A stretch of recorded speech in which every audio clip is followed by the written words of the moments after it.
Our story tonight begins on a dusty porch, where a young woman stands with one hand on her swollen belly, watching the sun sink behind the wild, open plains. Before we begin our story, take a moment. If you enjoy quiet tales told slowly, stories that wander through forgotten places and faded memories, please like this video, subscribe if you haven't already, and leave a comment. Let me know what time it is where you are, and where you're listening from tonight. Now, with that done, dim your lights, perhaps turn on a fan for a soft hum, and sink into the slow rhythm of history. The year is 1848. We are deep in the American frontier, a place beyond roads, beyond rail, beyond rescue. The sky here stretches like fabric, endless and light-stained, the color of linen dipped in tea. And the wind never stops. It rattles the cotton curtains. It whispers through the gaps in the log walls. It carries dust into everything, your water, your hair, your sheets. And tonight, it carries the scent of firewood and fear. Inside a single-room cabin, nestled beside a clump of wild juniper trees, a young woman named Clara lies on a straw-stuffed mattress. She is 7 months pregnant and alone. Her husband, Silas, has ridden off at dawn to fetch help, but the nearest midwife is 3 days' journey away, if the river crossings are low, and if wolves don't shadow the trail.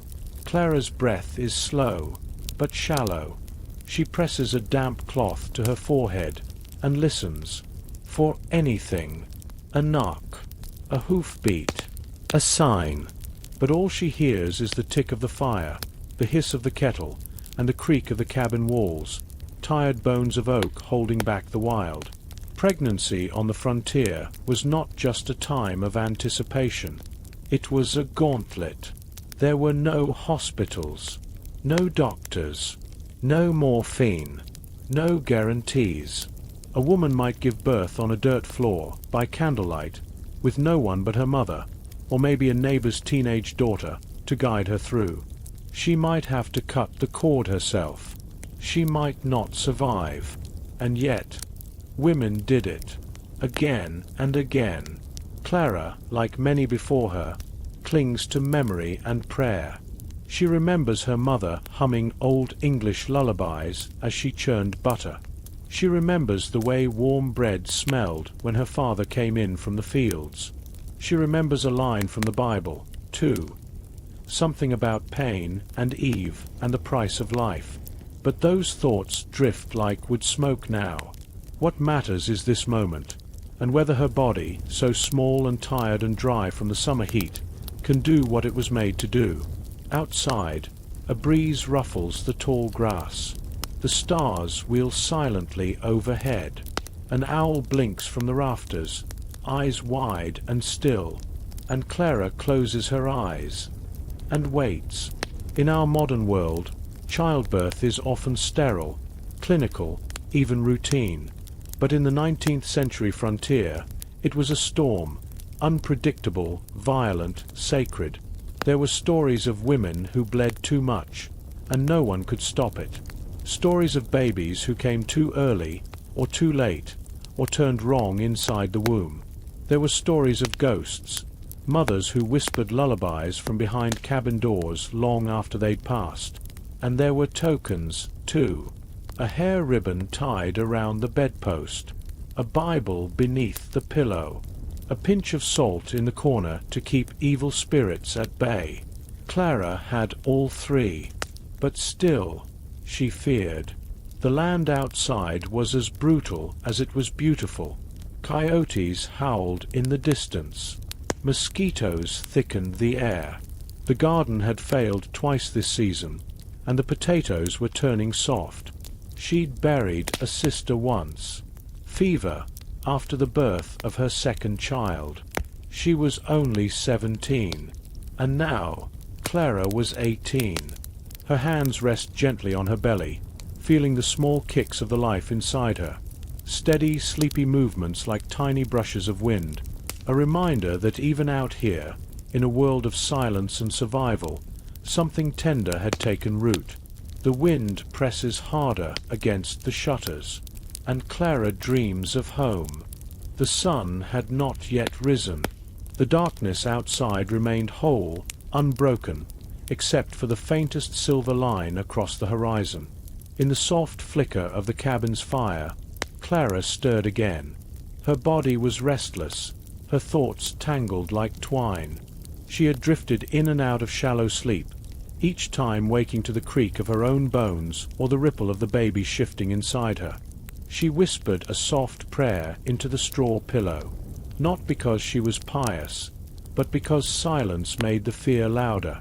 On a nearby shelf, tucked between two glass jars of beans, sat a small bundle of birthing herbs, dried yarrow, red raspberry leaves, a sprig of lavender wrapped with twine. Her mother had packed them before the wagon left Missouri. Clara wasn't sure if they worked, but she had carried them like talismans all the way to Kansas. She'd boiled the raspberry leaves when her belly cramped in the 5th month. She'd crushed the lavender under her pillow when the nightmares came. And now, with labor approaching like a storm on the horizon, she clung to them like a map, old, torn, half-legible, but maybe enough to survive the journey. The American frontier had no formal medicine, no hospital beds with cool white sheets, no nurses with gentle hands. Instead, it had stories. It had the knowledge passed from one weathered woman's hands to another's, quietly, in kitchens, behind barns, near riverbanks at dusk. They said slippery elm bark could ease delivery. They said willow tea dulled the pain. They said if a woman birthed on the waxing moon, her child would be strong. Clara knew all the sayings, the hopes hidden in them, but she also knew how many women they hadn't saved. Far down the trail, 3 ridges away, a woman named Mavis rode side saddle through the pre-dawn chill. She was the midwife Silas had gone to fetch, the only one for miles, a widow with no children of her own but over 30 births under her apron. Her hands were calloused and sun-browned. Her face was lined like dry earth, but her eyes, green and clear, missed nothing. She carried a leather pouch of herbs, a copper kettle, a wool blanket, and a rusted pair of scissors she had used for over a decade. She rode without stopping.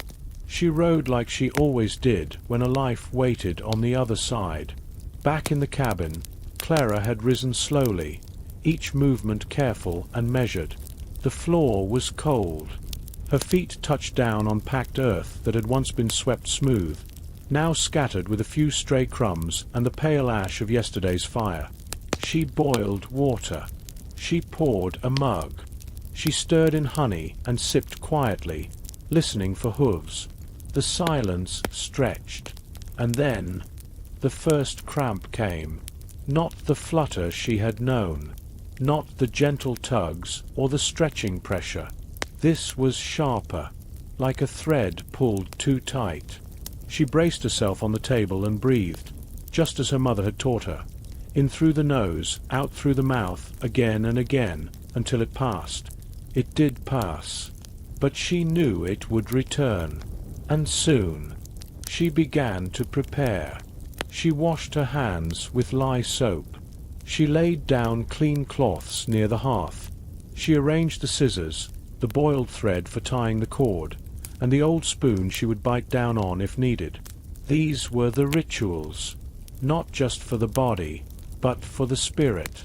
Women in the frontier believed that how you prepared mattered, that a clean space welcomed a safe birth, that an orderly cabin warded off the chaos that might come. Clara paused to light a second candle. Not for light, the sun was climbing now, but for courage, for warmth, for company. Outside, the prairie was waking. Birds flitted from branch to branch. The sky was rinsed in pale blue and gold. The wind had stilled for the first time in days, like the land itself was holding its breath. She waited, and it came again, the second cramp, stronger this time. She sank to her knees, gripping the chair. Her breath hissed through her teeth. It was beginning. Across the ridge, Mavis urged her horse faster. She had felt it, that strange intuition some women carried, a sense that time had narrowed, that the moment of need had arrived. She pressed one gloved hand to her satchel. Inside, a tiny vial of pennyroyal oil clinked against a bundle of dried nettles. Beside it, a folded cloth embroidered with a name, Nora, her daughter, lost in childbirth. It was why she never hesitated when a man came knocking. Clara now lay on her side, knees bent, arms curled around a pillow stuffed with wool. Her breath came in short gasps. Sweat glistened at her hairline. The pain was becoming a rhythm, rising, breaking, fading. But still, she was alone, except for the fire, except for the tiny heartbeat within her, except for the wind, returning now in soft sighs, brushing the shutters like a hand on the shoulder. And still, no hooves.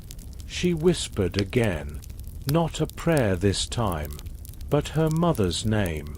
And then, at last, she heard it, the distant thud of hooves on hardened dirt, getting closer. Outside, the sound of hooves drew nearer, slow but steady, like a drumbeat across the prairie earth. Clara's eyes fluttered open, then closed again.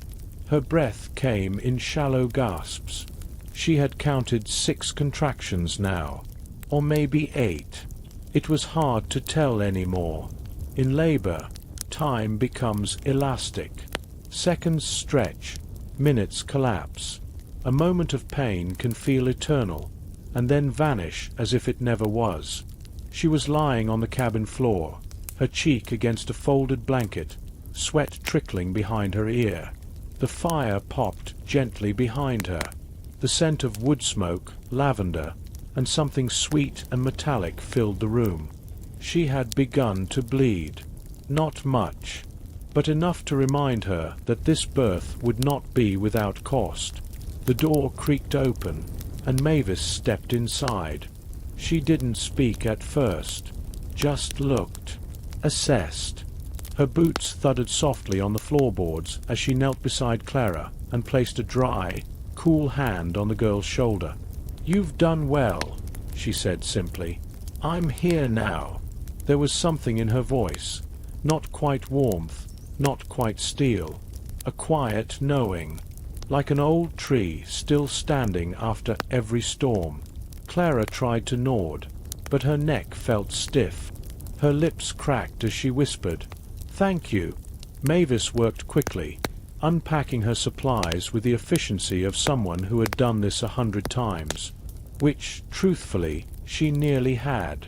She laid down fresh linens, checked Clara's pulse, measured the intervals between contractions by candlelight and instinct. She spoke in murmurs. "Your hips are good, strong. The baby's low." Then, with a slight tilt of her head, "We'll do this together, you and I. Just breathe. Let the pain rise. Then let it pass." Outside, the morning sun rose higher, casting long golden beams through the warped cabin windows. Dust motes danced lazily in the light. A breeze slipped in under the door, curling along the floor like a cat seeking warmth. The world beyond the prairie might have been bustling, towns waking, wagons rolling, children chasing chickens. But inside this cabin, the universe had shrunk to 2 people, one flickering fire, and a child not yet born. With every contraction, Clara gripped the edge of the straw mattress. Her teeth pressed into the spoon Mavis had placed in her mouth. Her cries were low, controlled. She had learned not to scream. Screaming wasted breath. Screaming frightened the baby. Screaming meant fear, and there was no room for fear here. Only grit, and breath, and blood. "Here," Mavis said, sliding a damp cloth across Clara's brow. "Drink a little." The herbal infusion was bitter. Nettles, raspberry leaf, a touch of molasses for energy. Clara sipped, gagged slightly, then swallowed again. Her hands shook as she handed the tin cup back. Outside the cabin, a bird chirped once, then fell silent. Even the animals seemed to know this was sacred space now. "Do you have a name?" Mavis asked suddenly, her hands still working gently across Clara's belly. Clara hesitated. She had thought of names, of course, in secret, late at night, whispering them like spells into her blanket. "If it's a boy," she said hoarsely, "Silas wants to call him Matthew. And if it's a girl—" Clara closed her eyes. "Rosamund," she whispered, "after my grandmother. She had 10 children. 9 lived." Mavis nodded. "Then Rosamund she'll be." The birth slowed, as it sometimes did. The body, even in pain, can pause, can retreat for a moment, perhaps in fear or mercy. Clara lay there, her breath slowing, the contractions fading into a dull ache. "Sometimes," Mavis murmured, laying a hand over Clara's swollen belly, "the baby rests before the final journey. We'll wait." She didn't say how long, because, truthfully, she never knew. So they sat in the silence. The fire crackled. The wind hummed. Mavis stitched something by the hearth, a tear in her bag, or perhaps a distraction. And Clara dreamed. Not deeply, but enough to escape the edge of pain. She dreamed of Missouri, where wildflowers grew in the ditches and cicadas sang in chorus at dusk. She dreamed of her mother humming softly as she brushed Clara's hair. She dreamed of her child, faceless but warm, small and perfect against her chest. The next contraction brought her back. Sharper now, deeper. Clara sat up, or tried to, her body curled, resisting, then surrendering. Mavis moved to her side instantly, guiding her legs, pressing down gently on her lower back. "That's it," she said softly. "She's ready." Clara grunted. The pain felt like fire, splitting her in half, forging her into something new. "You're strong," Mavis murmured. "Push when it tells you to." And Clara did. With each wave of pain, she pushed, against the ache, the fear, the loneliness. She pushed for Rosamund. She pushed for herself. The wind outside lifted, as if cheering her on. The prairie shimmered in the noon light, and somewhere in the distance, a coyote cried, long, low, ancient. Inside the cabin, the world narrowed once more, to breath, to pain, to waiting. The world inside the cabin was trembling with quiet urgency. The fire had burned low, its glow flickering in small amber pulses across the uneven wooden floor. Shadows stretched long and soft, like a lullaby cast in light. Clara moaned low and deep, her voice no longer her own. It was the voice of every woman who had come before her, woven through centuries of silent endurance. The ancient voice of birthing, full of grit and grace. Mavis knelt between her knees, sleeves rolled, arms steady. "That's it, Clara," she whispered. "You're almost there. The baby's crowning." Clara sobbed, not in fear, but in sheer exhaustion. Her lips trembled, and sweat curled her hair around her temples like damp ribbons. Her fingernails dug into the straw mattress beneath her. "I can't," she gasped. "Yes," Mavis said firmly. "You already are." The air thickened, heavy with the scent of iron and lavender. Outside, the prairie had quieted entirely. Even the wind seemed to pause, as though holding its breath for the next moment. Inside, Clara pushed again. The world narrowed to heat and heartbeat. And then, a rush of relief. A slippery weight in Mavis's hands. A silence that rang louder than thunder. Clara's eyes fluttered open. Then, a cry. Sharp, high-pitched, unmistakably human. The baby wailed, pink and slick and impossibly small. Mavis turned her gently, cleared her mouth, and wrapped her in a flannel sheet that smelled faintly of sun and wood smoke. "You have a girl," Mavis said softly, her voice cracking just slightly. Clara let out a sound, part laugh, part sob, as her arms reached forward. "Let me hold her." And so, under the dim light of a candle and the wide watchful sky, Rosamund came into her mother's arms. She was warm and astonishingly alive. Her head fit perfectly in the crook of Clara's elbow. Her tiny fingers curled as though grasping dreams. Clara studied her face, the wrinkled brow, the rosebud mouth, the nose so small it barely existed. "She's real," Clara whispered, tears slipping down the curve of her cheeks. Mavis smiled and dipped a clean cloth into warm water. "More real than the wind." The silence that followed was holy, a hush born not from fear or fatigue, but awe. The cabin flickered gently, as though it too had exhaled. Outside, the sun had begun to dip lower, casting golden apricot hues across the grasslands. Long shadows reached toward the cabin like arms eager to cradle it in sleep. Inside, Clara rocked, not quickly, not nervously, but with the slow, sure rhythm of someone who had crossed a great distance and arrived whole. Later, Mavis cleaned up quietly. The blood-stained linens were rinsed and hung by the fire. The wooden floor was scrubbed. Herbs were steeped for Clara's recovery. Marshmallow root, calendula, comfrey. She worked with reverence, like someone tending a sacred space. And in a way, she was. Because a birth cabin was not just a room. It was a threshold, a place where two worlds touched, where blood met breath, where one life became two. Clara didn't speak much now. She dozed, her baby nestled against her chest, her breath matching Rosamund's tiny sighs. Mavis approached and gently lifted the swaddled infant just enough to inspect her limbs. "She's strong," she murmured, "and wide-eyed, just like her mother." Clara smiled, eyes closed. "Is she healthy?" "As an ox," Mavis said, though gently, and Clara let out another breath, this one full of peace. The stars came early that evening.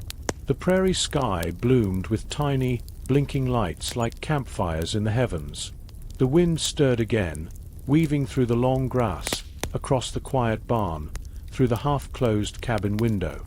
It kissed Rosamund's cheek as if to welcome her. Mavis tucked the blanket tighter around Clara and the child.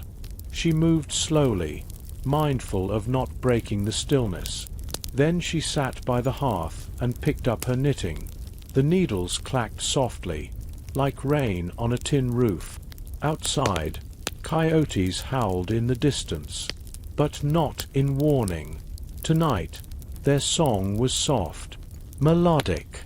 In the calm hush of that flickering room, a mother slept, a midwife watched, and a baby dreamed. Dreamed, perhaps, of oceans of wheat, and the arms that held her safe. Dreamed of candlelight and lullabies. Dreamed of a world that might yet be kind. The candle was burning low by the time Mavis rose from her chair. Her joints cracked quietly in protest, but her hands were steady as ever. She moved like someone who had spent a lifetime walking barefoot across wooden floors, who understood the language of creaking boards and whispering shadows. Clara slept peacefully now, her breath slow and deep. Baby Rosamund nestled on her chest. The young mother's fingers twitched now and then, perhaps chasing dreams of cornflowers or lullabies sung in the kitchen. Mavis leaned over and adjusted the quilt a little tighter across them both. The fabric, worn but clean, carried the scent of time and fresh air. She paused, letting her palm rest gently against Clara's brow. Cool, thank heavens. No fever. Out here, a fever could be death. In the quiet that followed, Mavis stepped outside. The door creaked just slightly, and the prairie wind greeted her like an old friend, cool and endless. She drew her shawl tighter and looked up at the sky. The stars had come alive, thousands of them, shimmering like tiny fires on a black ocean. The Milky Way cut the night in half, a glowing scar from stories long forgotten. For a moment, Mavis stood barefoot in the dirt, listening. There were no carts on the road, no distant church bells, no chatter, no industry, just the wind, and the quiet humming in her bones. Inside her apron pocket, Mavis felt the small pouch she always carried. Dried raspberry leaves, wild yarrow, shepherd's purse, birch bark shavings. She never travelled without it. People didn't often ask what she did out here, so far from town. But she had delivered 32 babies in the last 6 years. Only 5 had died, 2 from fever, 1 from breech complications, and 2 born too early to survive. That was a miracle, statistically speaking. But Mavis didn't believe in luck. She believed in timing. Warm water, boiled linens, listening, and prayer sometimes, not the kind done in churches, but the quiet kind whispered to the night sky. Back inside, Clara stirred. The baby grumbled softly, her tiny face scrunching with dissatisfaction. She rooted instinctively, searching. Mavis stepped forward. "Time for feeding," she whispered, touching Clara's shoulder. Clara blinked groggily. "Is it morning?" "Not quite. But she's hungry." Cradling Rosamund, Clara adjusted her bodice with practiced clumsiness. She was tired. Every motion was slow, but full of purpose. The baby latched quickly, her mouth moving in small, rhythmic motions. The sound of suckling filled the cabin like a heartbeat. Alive, whole. Mavis busied herself quietly. She poured warm broth into a tin cup and handed it to Clara. "Drink this." Clara took it with both hands. "What is it?" "Bone broth. Parsley. Nettle. It'll bring your strength back." Clara nodded and drank. Her body trembled faintly as it absorbed the warmth. "Will she be okay?" she asked after a while, eyes fixed on Rosamund's fluttering lashes. "She already is," Mavis said. "She was born in love, wrapped in care. That's more than most." They sat for a long time in silence, the kind that didn't need filling. Mavis eventually took up her mending basket and began stitching a torn corner of Clara's blanket. Her fingers moved with practiced grace, the needle slipping in and out like a fish dancing through water. "I've been thinking," Clara said, voice barely above a breath. If something had happened, if she hadn't cried." Mavis looked up. Her face softened. "But she did cry. And you held her. And now the worst is over." Clara closed her eyes. "For now." Mavis didn't argue. She never did. Out here, tomorrow was never promised. Droughts, raids, illness, wolves. There were 1,000 things that could shatter peace. But there were also 1,000 things that stitched life back together. A newborn cry, a mug of broth, a woman's touch on another woman's brow. Hope didn't always arrive as a grand light. Sometimes it was a flicker in the dark, and sometimes it was a baby's weight in your arms. The fire crackled low. Clara began to drift again, her head tilting back against the wooden headboard, baby still tucked securely at her chest. Mavis stood, folded her shawl, and stepped outside once more. The stars hadn't gone anywhere, and neither had she. The early morning sun hadn't yet broken the line of the horizon, but a pale blue light had begun to settle over the land. It was the kind of hush that came just before the birds began their song, a sacred stillness, stretched across fields of waving grass and scattered dew. Inside the little cabin, the fire had dimmed to amber coals. A single tendril of smoke twisted upward, barely visible. Mavis had long since departed, walking the dusty path back toward her own homestead, her apron flapping gently in the wind.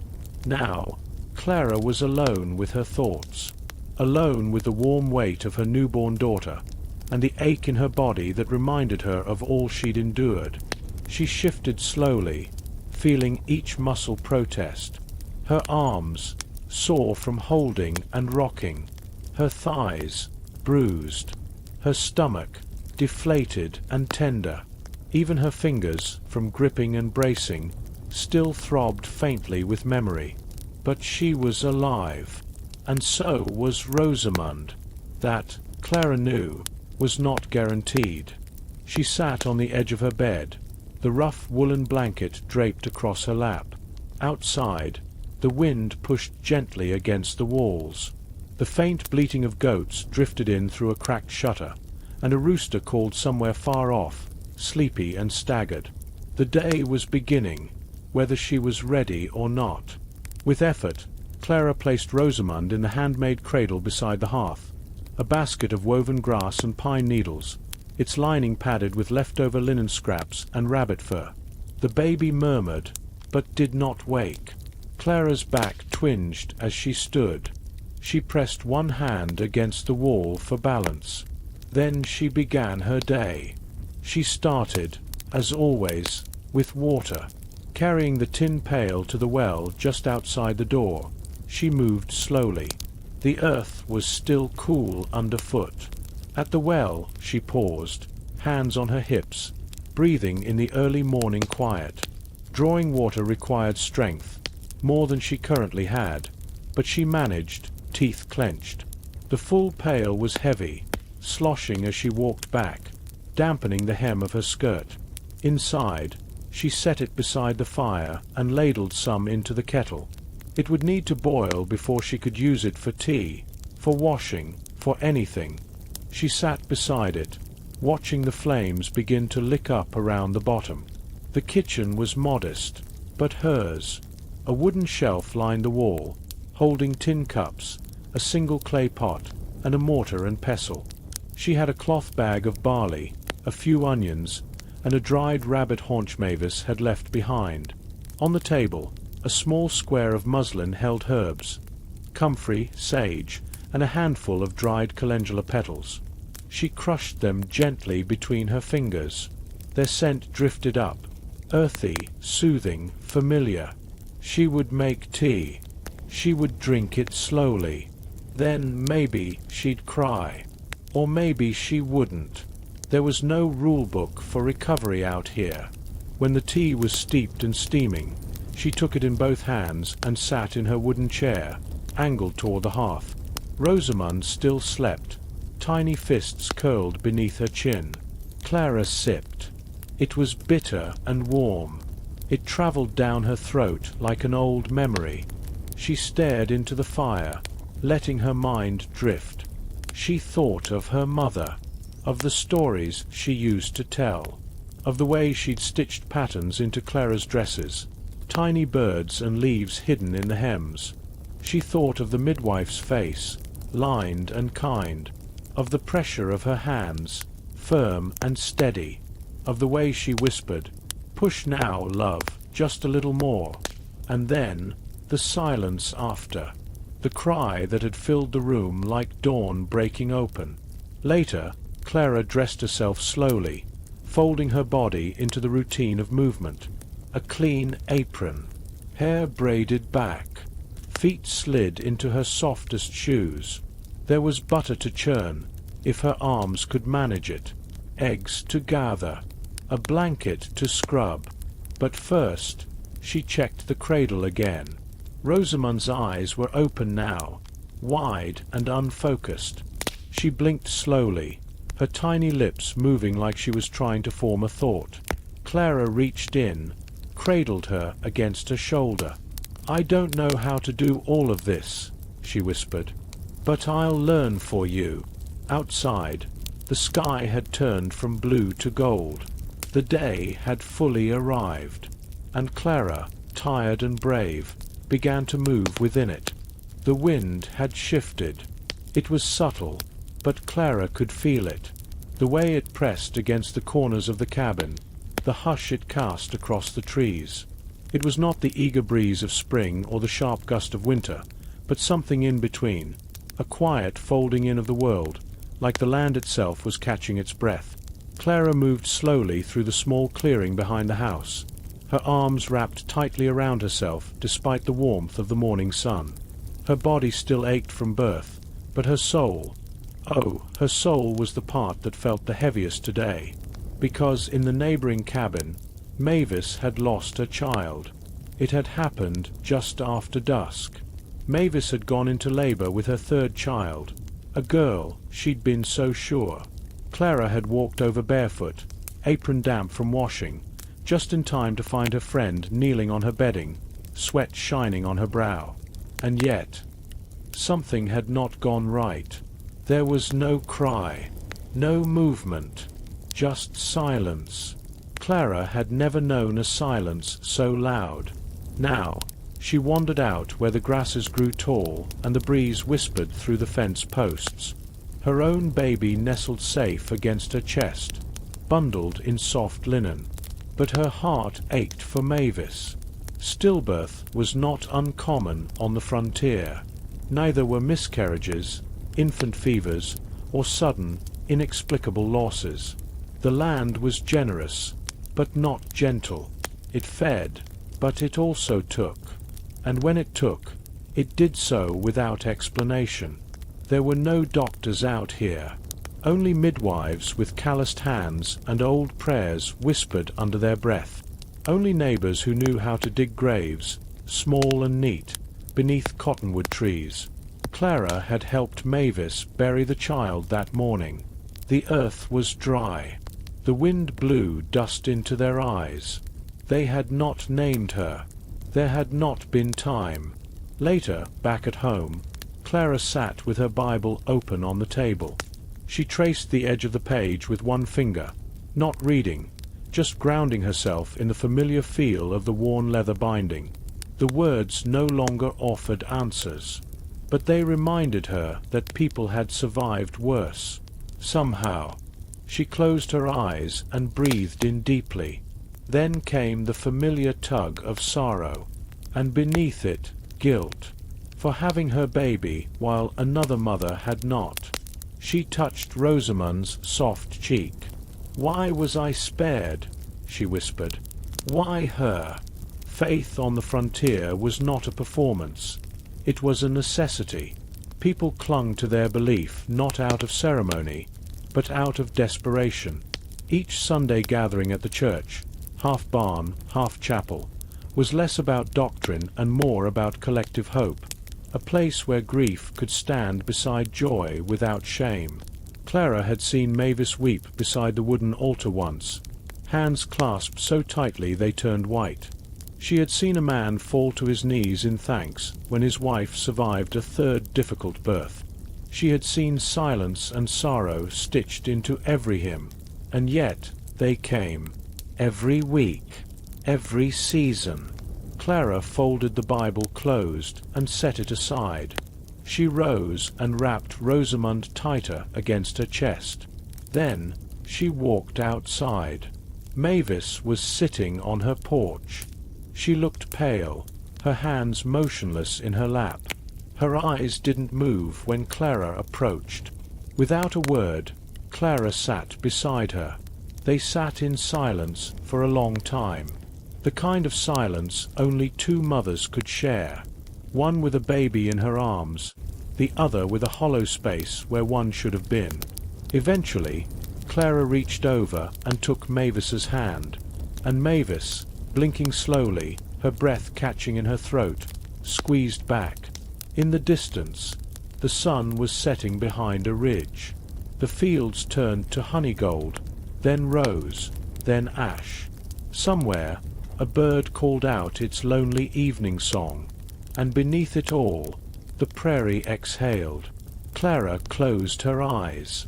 She imagined all the women who had come before her, who had birthed and bled, who had held children and buried them, who had asked the same impossible questions and waited for no answers, and yet still rose the next day, still made bread, still lit fires, still whispered lullabies into the silence.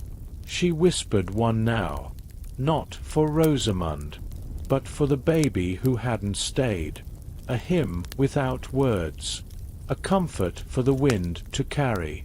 The sun had barely risen when Clara was already moving. Her swollen belly shifted with every breath, every bend, every bucket she carried to the stove. But she did not pause.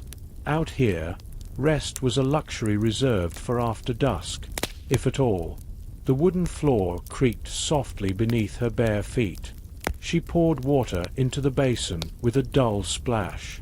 The sound of the fire crackling in the hearth joined the morning's quiet chorus. The creak of old timbers, the distant call of a bird still unknown to her, and the rhythmic rise and fall of her own breath. Her baby moved, pressing gently against her ribs. Clara smiled and placed a hand over the spot. Another day had begun. Life on the frontier didn't allow for idleness, not even in pregnancy. There were cows to be milked, bread to be baked, garden beds to weed, and laundry to soak and beat clean by the creek.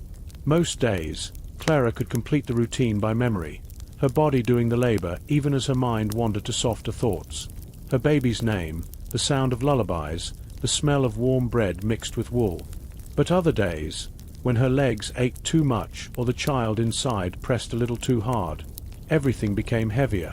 Still, the chores remained, unyielding. The prairie didn't wait for her to feel better. She knelt by the hearth now, stirring the pot that would serve as breakfast and lunch, thin porridge made from oats and a pinch of salt. There was no milk this morning. One of the cows had gone dry again. She tried not to sigh. Instead, she focused on the soft sound of the spoon in the pot. Circles. Gentle. Slow.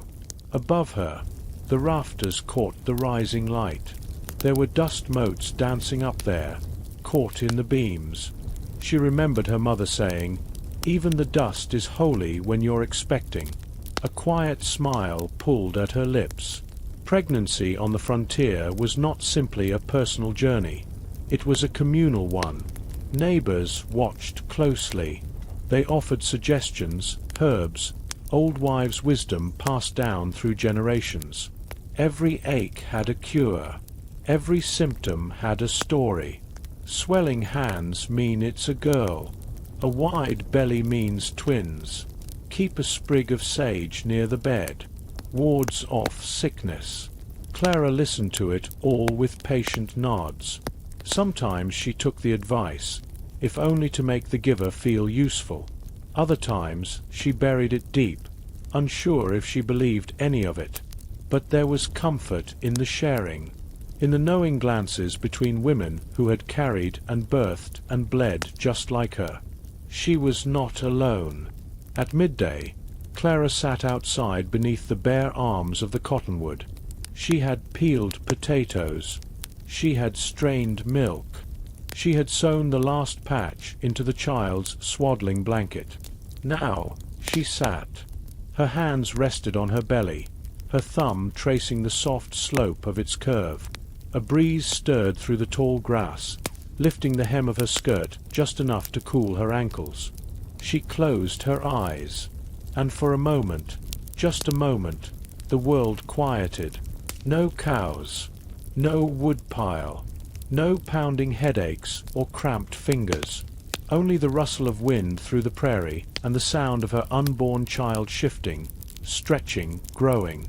The doctor was still a day's ride away. He might not come at all. Clara knew this. She had begun preparing the birthing corner, just in case. A straw mattress near the hearth, linen strips, boiled water, a carved wooden spoon for biting down, if the pain became unbearable.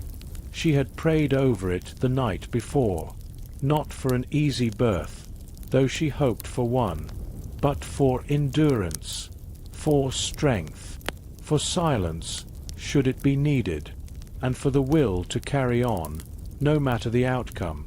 The afternoon passed in quiet rhythm. The kettle whistled. The bread rose.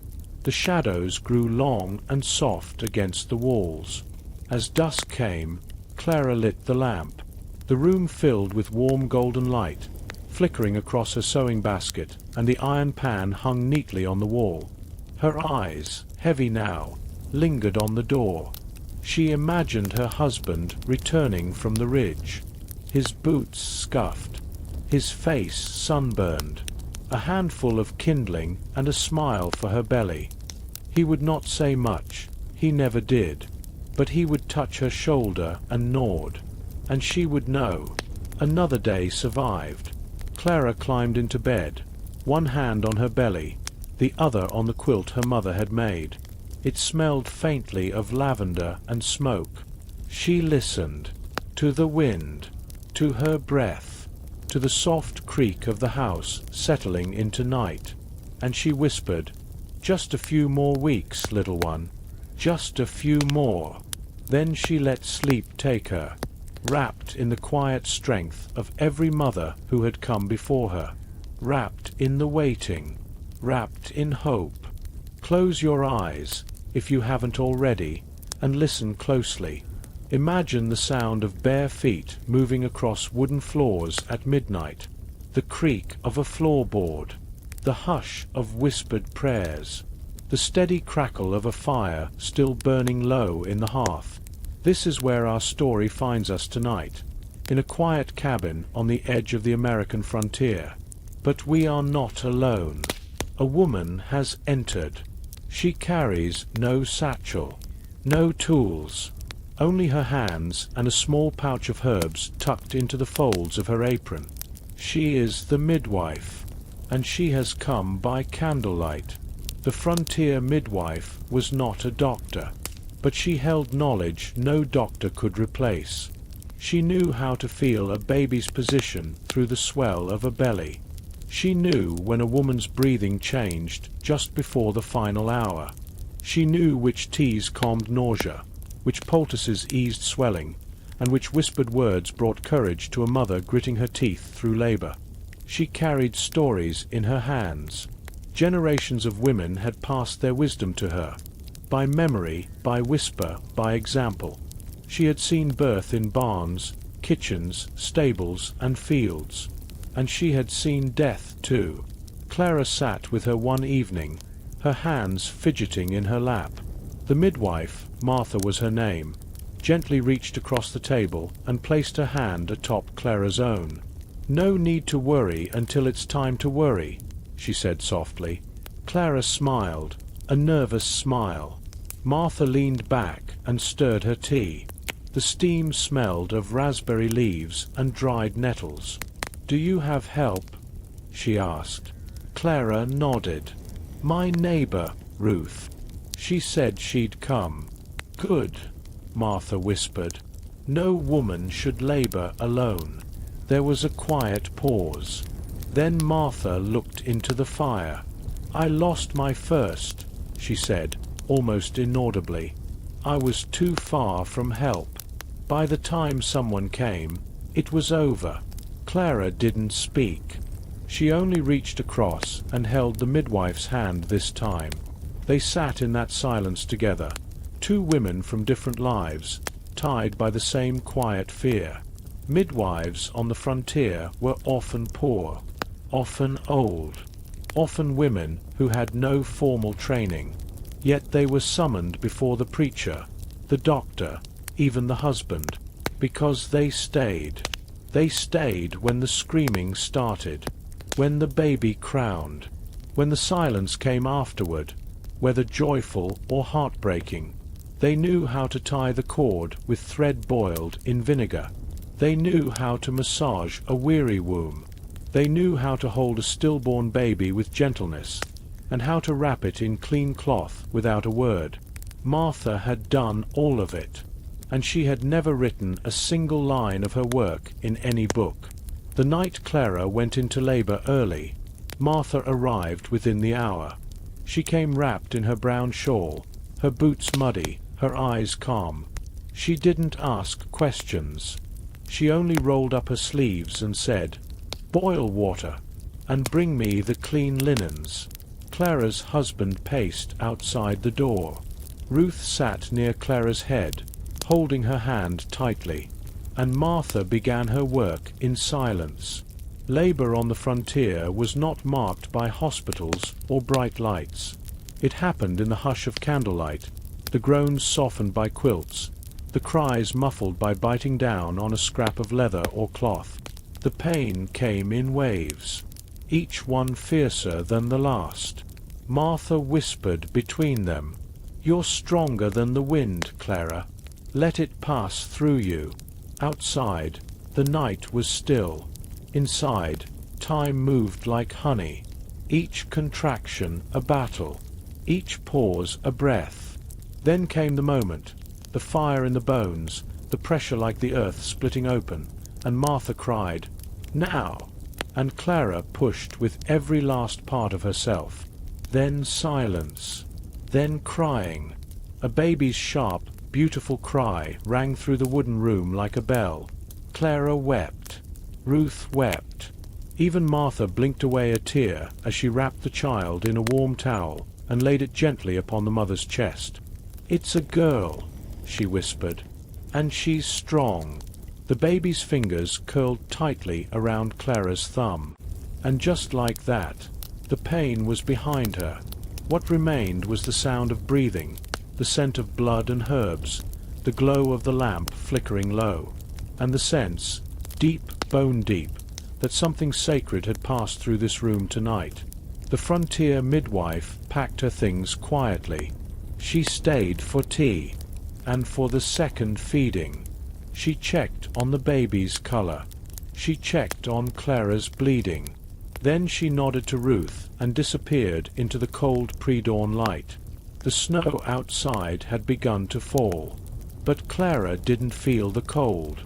She held her daughter close, whispering the name she had chosen into her downy hair. And in that quiet room, with wind sighing gently against the logs and a newborn curled beneath her chin, Clara drifted into a sleep deeper than she'd known in weeks. She had crossed the threshold. She had joined the long, unspoken line of women who had birthed life into this rugged land, and she would never forget the hands that helped her through. Close your eyes and imagine a slow sunrise gently spilling across wooden floors, golden light brushing across bundled quilts, quiet walls, and a cradle nestled near the hearth. A soft crackle of the fire murmurs in the background. A baby sighs in sleep. This is the beginning of new life on the frontier, and the beginning of a mother's slow, aching transformation. The first few days after birth were a quiet storm, the kind of storm that didn't roar but hummed beneath the surface. It lived in the sore limbs, the tender belly, and the sudden letdown of milk that soaked through cloth with no warning. Clara lay wrapped in blankets. Her arms ached from holding the baby so long. Her back pulsed with the memory of labor. And yet, she would not have traded this stillness for anything. Outside the cabin, the wind moved through bare trees. Somewhere in the distance, a crow called out once, twice, then vanished into silence. Inside, Ruth moved quietly around the small home, placing boiled water near Clara's bedside and folding a fresh blanket over the cradle. "Rest," she whispered. "Even an hour is a gift." But Clara didn't sleep. Her eyes kept drifting to the bundle in the cradle beside her. A tiny hand had escaped the swaddling and now rested, palm open, as if reaching into some forgotten dream. In the American frontier, a new mother often had no nurse, no doctor, no family nearby. Recovery was not a luxury. It was a shadowy hope. Women like Clara returned to chores far too soon. Water still had to be drawn. Firewood still had to be chopped. Meals still had to be made, even if the baby cried between each step. Some women bled for days. Some grew feverish. Some slipped into silence and never quite returned. And yet, they endured. The baby girl, named Eliza, woke often. Her cries were soft at first, more like mews than wails. But by dusk, her tiny voice could fill the cabin like a gale. Clara, sore and dizzy, would rise again and again. She fed Eliza by the firelight, one hand supporting the baby's neck, the other bracing her own tired body. There were no bottles, no formula, only Clara. Her milk was both food and comfort, her arms the only place Eliza knew. One night, as the wind howled more fiercely than usual, Clara sat awake with the baby cradled against her chest. The cabin walls groaned with the pressure of the storm outside. But inside, it was quiet. Too quiet. Eliza had not stirred in an hour. Clara leaned down, ear against the baby's nose, heart thudding like hooves. Then, relief. A tiny exhale. A twitch of her lip. Alive. Still alive. Clara wept softly into her daughter's hair, exhaustion clinging to her like a second skin. These moments, fraught and tender, were part of every frontier mother's journey. There were no books to guide her, no pediatricians to consult, only instinct, only the memory of what her mother did, and her mother before her. She learned to listen for the different cries. The hungry one, the wet one, the scared one, and the one she feared most of all, the silent one. By the fifth night, Clara could no longer count the hours. Her eyes burned from lack of sleep. Her hands were cracked from scrubbing and boiling cloth. But Eliza had begun to smile in her sleep. Just faint curls at the edges of her lips. Nothing more. That smile lit something in Clara's soul. A quiet, stubborn spark. In the days to come, Ruth would return less and less. Martha the midwife would check in once more, pressing her ear to Clara's chest, nodding in approval. And then, it would be just Clara and Eliza. The rhythms of the cabin would resume. But nothing would ever be the same, because now Clara carried not just her baby, but the full weight of motherhood. In a corner of the cabin, the cradle rocked gently, moved by the smallest breeze. And in the cradle, Eliza dreamed, perhaps of warmth, perhaps of breath, perhaps of nothing at all, just the slow, soft rhythm of a world that was new and safe and completely hers. And Clara, she finally slept. Not deeply, not long, but long enough to dream of summer days and quiet fields and the smell of milkweed in bloom. Because tomorrow would bring another day of feeding, changing, rocking, and surviving. And she needed strength, not just for herself, but for the little heart that now beat in tandem with her own. Take a deep breath. Imagine the warm scent of morning bread drifting through a log cabin. The gentle creak of old wood beneath bare feet. The soft rustle of a cradle as a baby stirs in the quiet grey light. Welcome to another dawn on the American frontier.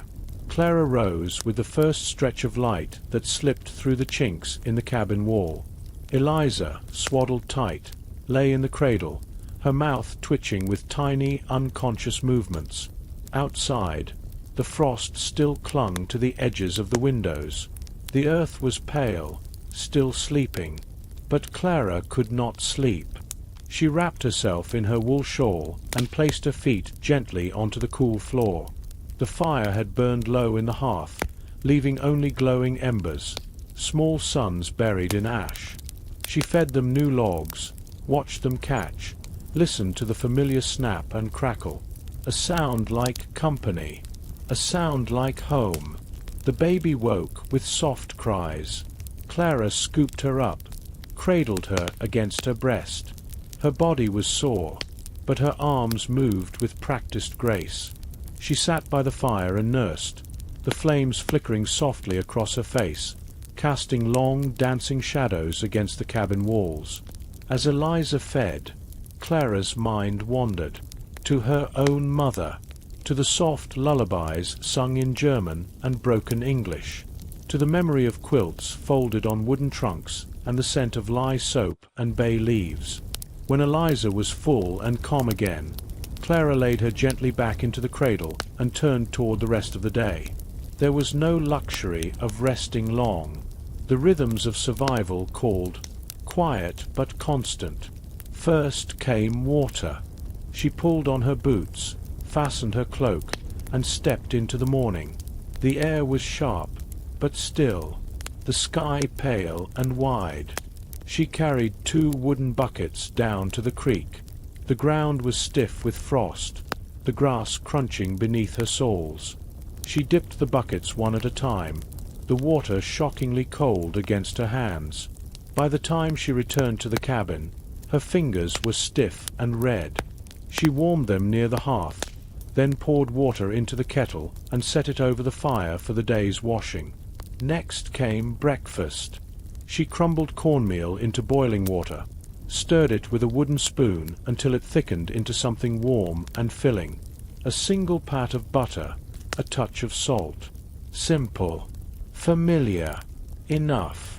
Later, Clara hung the damp linens to dry over a rope that stretched above the fire. She sang softly as she worked, more hum than tune, just enough to keep her company. Eliza dozed and stirred and dozed again, wrapped in soft homespun, her tiny fingers curling with invisible dreams. Outside, the sun crept higher, casting golden light on the edges of frost. Chickens clucked from the small pen nearby. A squirrel darted across the garden fence. Somewhere deep in the woods, a woodpecker tapped out its hollow drumbeat against a tree trunk. Life was quiet, but full. Everything moved in slow rhythm. Chop, stir, carry, rock.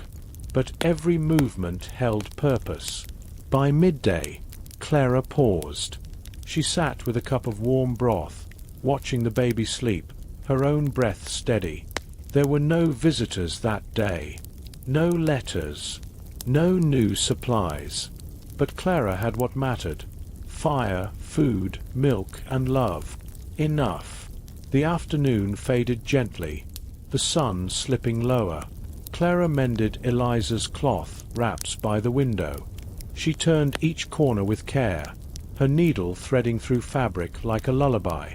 The shadows stretched long across the wooden floor. The cabin grew cool.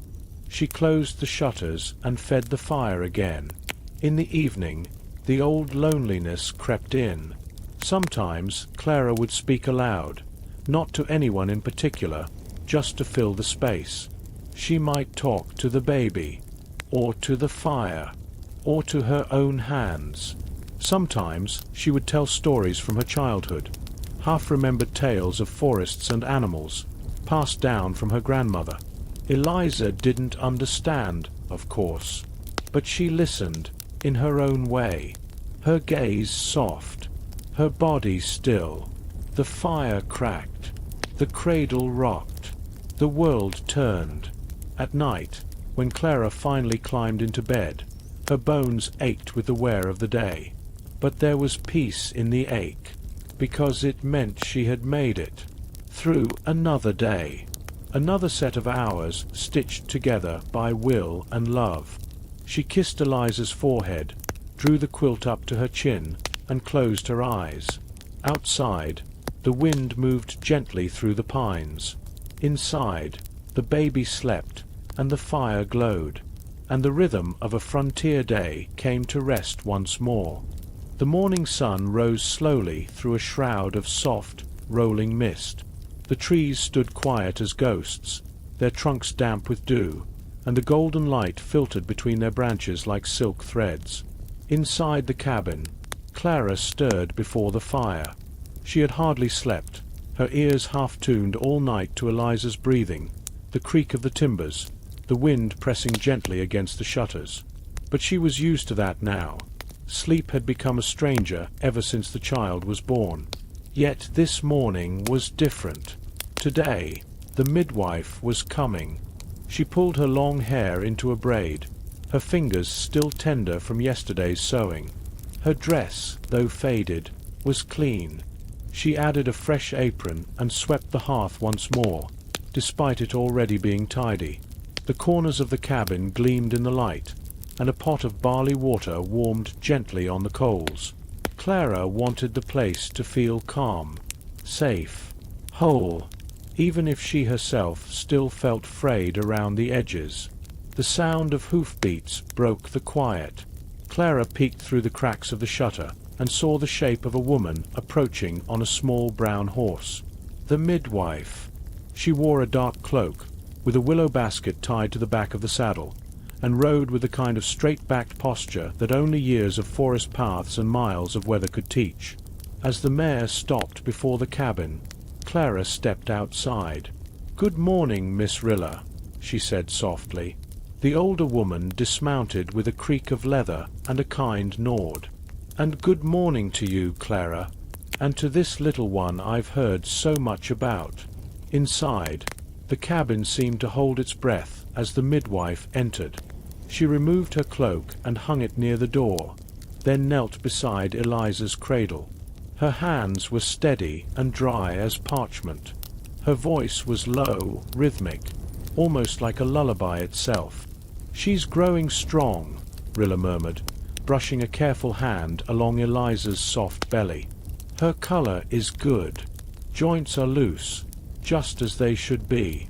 Clara watched closely, anxiety loosening from her shoulders one breath at a time. Then Rilla turned to her. "And you, dear?" she asked, her gaze deep and kind. "How are you holding up?" Clara tried to smile. "I've managed."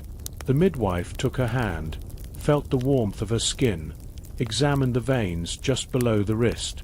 "You've lost some blood still," she noted gently. "And your back aches, yes?" Clara nodded, surprised to feel tears sting her eyes. Rilla didn't speak.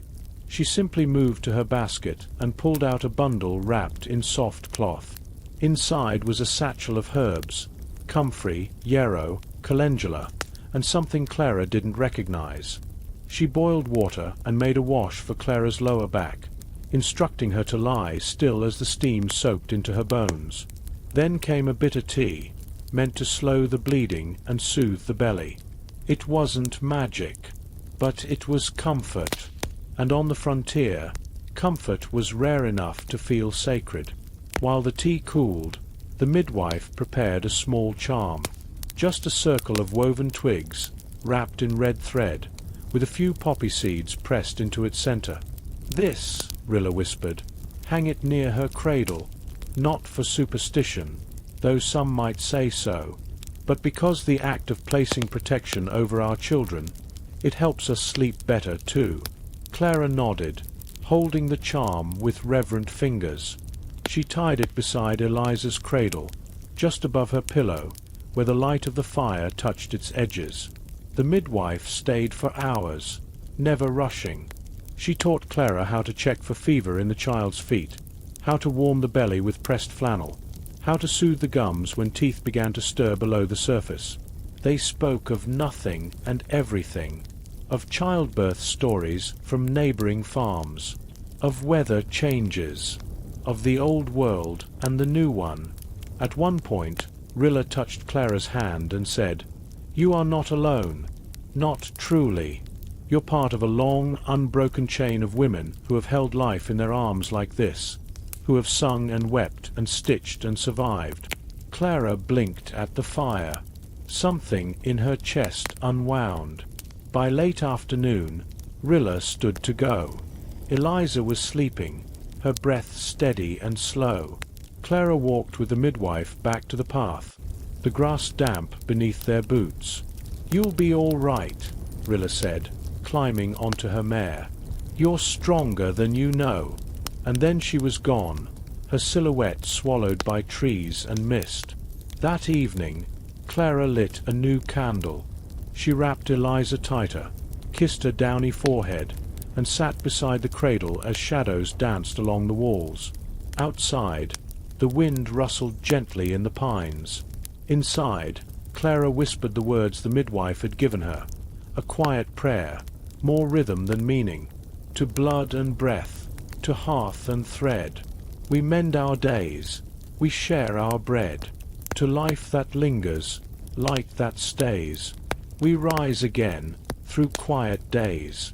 Close your eyes, and picture the morning mist curling low over the meadows like soft wool. There's a hush to the forest, a sleepy quiet that only comes after heavy rain.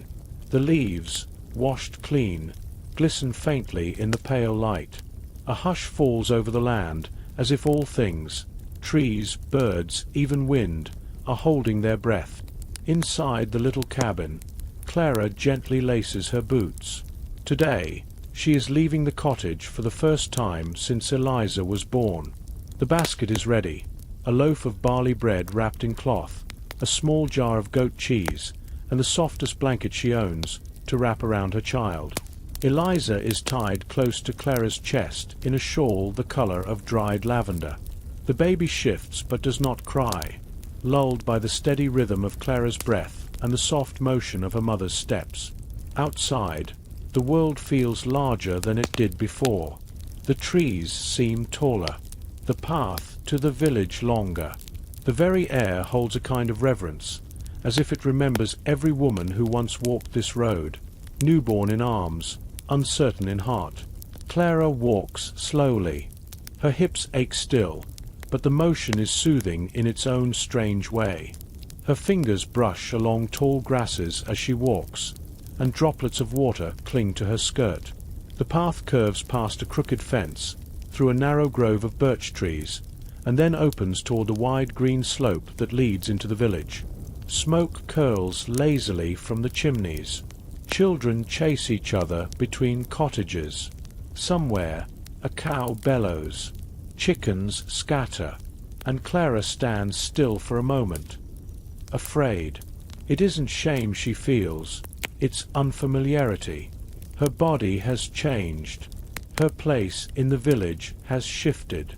She is not only Clara now. She is Clara and Eliza, mother and daughter, and the world will see her that way. A woman at the well looks up and waves gently. It's Lottie, the baker's wife, older than Clara, but always kind. "You made it," Lottie calls softly, setting down her pail. "We were starting to wonder." Clara smiles, faint but genuine. "It took me a little while." "No rush in this world," Lottie replies. "Just glad to see your face." The women at the well gather in a loose half-circle. They don't press too close, just enough to share the warmth of company. Each of them takes a peek at Eliza, cooing softly, admiring her tiny hands, her round cheeks. "Strong neck already," one says. "Just like her mama," adds another. Clara feels the tension in her shoulders ease. Not entirely, but enough to let in a little sun. The village hasn't changed, yet everything feels different. The baker's son is taller. The smithy's roof has been patched. There's a new dog trotting beside the cobbler's steps. But Clara notices the details more keenly now. The way the wool hangs in the weaver's yard, the rhythm of the loom in the cottage nearest the river. Even the smells are sharper. Bread and soot, milk and wet wood. Eliza begins to stir. Clara finds a shaded bench near the apothecary's door and sits, rocking gently. She offers her daughter a quiet lullaby, barely louder than breath, a song her mother once sang, a song older than memory. The village priest walks by and nods with a gentle smile. Behind him, a girl of about 10 trails a kite made from stitched cloth and sticks. "Beautiful day," the priest says kindly. Clara nods. "It is, and it is." The sky is soft blue, scattered with pale clouds. The wind is steady, but not cold. Eliza's eyes blink slowly, sleepily. All around them, life continues. But for Clara, It feels like starting over. Later, Lottie brings Clara a cup of warm cider and sits beside her. They speak of ordinary things: flour, rain, the goats that keep escaping their pens. But there's healing in the ordinary. And by the time the sun begins to lower toward the hills, Clara no longer feels like a stranger in her own story. She wraps Eliza close again and begins the walk home, the same path but somehow softer now. As the trees close behind her and the sky begins to glow with evening pinks, Clara knows something has changed. She has rejoined the world. And the world, it seems, was waiting for her.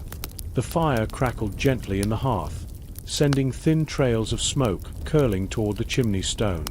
Outside, the last sliver of dusk gave way to darkness, and the village slowed into stillness.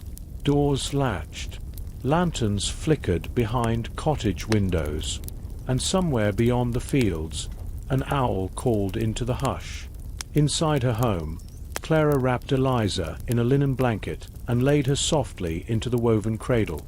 The baby had finally drifted into one of those deep, dreamless sleeps, the kind new mothers waited all day to witness.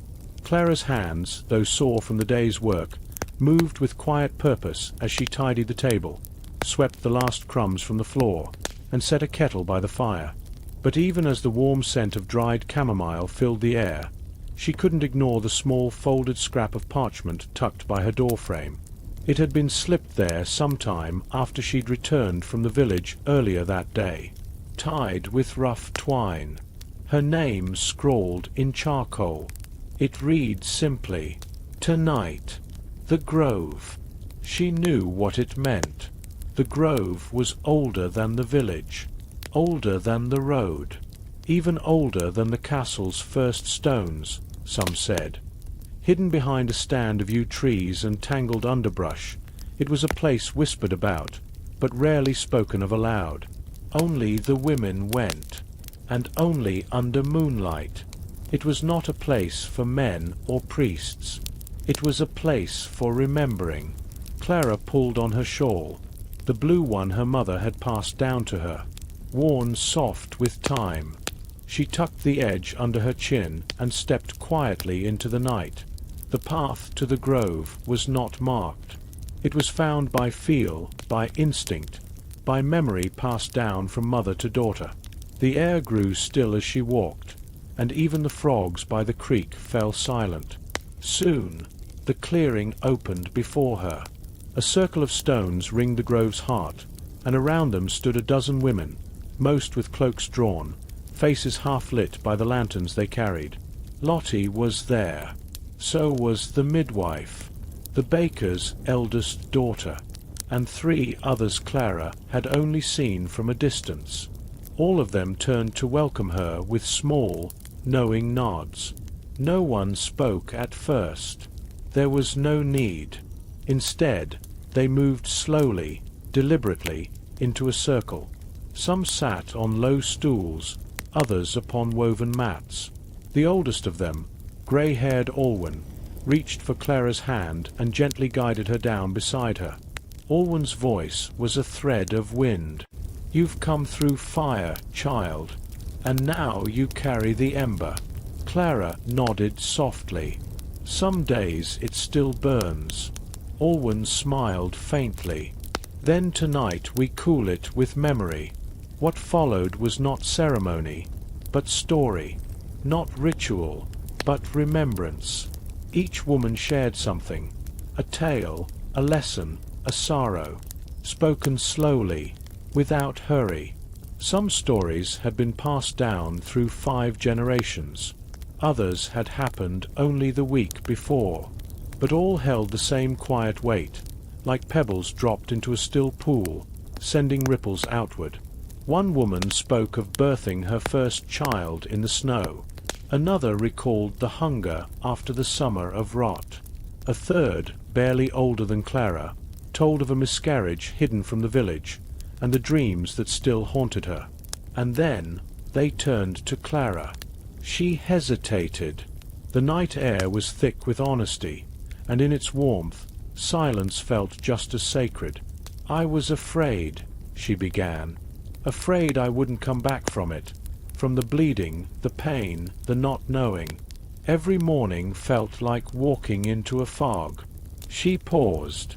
Eliza saved me, but she also scared me, because now everything I do is for her, and sometimes I don't know if I'm enough. A few women nodded. Alwyn squeezed her hand. You are, the old woman whispered. You were always meant to be. Before the circle broke, a small pouch was passed to Clara, filled with herbs, dried petals, and something smooth and cool, a polished stone shaped like a heart. For strength, Lottie murmured, for the nights when even tea can't soothe. Clara held it tightly in her palm. They walked her home in silence, and as she stepped over her threshold once more, the world seemed just a little less heavy. The fire still glowed. Eliza still slept. And Clara felt just a bit more whole. The air had felt strange all afternoon, the kind of thick, pressing quiet that settles just before the sky breaks open. Birds had stopped singing by mid-morning. The hens clustered under the eaves without being chased, and even the family dog, old Bramble, had spent most of the day with his head tucked between his paws, listening to something no one else could hear. By dusk, the horizon had turned a muddy grey. Clouds piled like mountains above the prairie grass. The wind picked up in restless waves, rattling the shutters and sending the wash line snapping like a whip. And Clara, still new to her role as mother, as protector, moved through the cabin with slow, deliberate motions, preparing for the storm. She gathered dried moss and kindling and coaxed the hearth into a steady flame. She checked the roof line for leaks, brought in the last of the wood, latched the windows, then relatched them, and all the while Eliza watched from her cradle with wide, quiet eyes, sensing her mother's unease like a bird feels the trembling of the earth. By the time night fell, the world outside had turned to shadow and wind. Rain began as a whisper, soft drops tapping like fingertips against the glass. Then the sky cracked open. Thunder roared across the prairie like a wagon wheel loose from its axle, and lightning followed in jagged sheets, throwing stark light against the cabin's beams. Inside, Clara held Eliza close, wrapping them both in a woolen blanket. Her heart pounded with each rumble of the storm. The baby whimpered. Clara hummed low and slow, a lullaby from her childhood, something about a barn owl and the moon and safe return by morning. Her voice trembled, but she did not stop. As the wind howled louder, the past crept in. She remembered the storms of her own girlhood, how her mother would light 3 candles and place them at the windowsill. One for calm, she would say, one for safety, and one for sleep.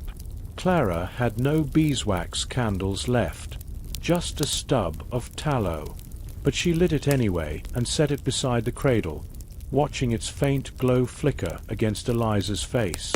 "I won't let the storm frighten you," she whispered. "Not while I breathe." The words surprised her. They didn't feel like something she'd borrowed from another. They felt like hers, new but true. And then something shifted. Not in the storm. It still raged outside, tumbling barrels and soaking the earth, but inside her. A small, quiet certainty settled beneath her ribs. A knowing. She could do this. Not just survive, but endure. To mother. To mend. To make home out of hardship. Because though the cabin walls shook and the night was long, she was not alone. Not truly. Outside, lightning flashed again, brighter this time, illuminating the prairie for one ghostly second. In that breath of light, Clara saw the silhouette of the cornfield, the old cart overturned near the fence, and the horse sheltering beneath the trees. All of it still there, still standing. The storm had not swallowed them, and it would not swallow her. By midnight, the thunder softened. The rain turned to drizzle, and Eliza, exhausted from her mother's heartbeat and the hush of whispered lullabies, slept. Clara leaned back against the cradle and let her eyes close, not to escape, but to rest, to dream, to begin again when the sun rose. The world was washed clean by morning. Dew clung to every blade of grass like tiny beads of glass, and the sky, at last, was a pale blue ribbon stretching clear across the prairie. The storm had moved on, leaving behind the smell of wet earth and wood smoke. A breath of stillness filled the cabin. Clara awoke to the soft rustle of sparrows on the roof and the creaking of the rocking cradle beside her. Eliza stirred only slightly, her hands tucked beneath her chin like a prayer, still safe in the blanket from the night before.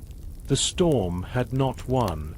It had only deepened Clara's sense of place, as if the walls she'd built with her bare hands were now stitched into her very being.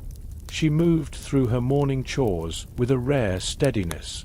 The fire was rekindled with ease, water boiled for tea, and a bit of leftover corn mush warmed for breakfast.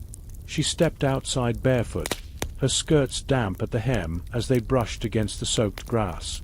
The cabin door creaked open on its hinge, a familiar, comforting sound, and her eyes traced the horizon without thought. Then she saw them. Footprints. They cut a path through the mud near the fence post, deep, unfamiliar, leading in from the east. Not hers, not the child's, and certainly not the dog's. Someone had come close during the night, or perhaps just after dawn. Clara froze, the hair on her arms rising in alarm.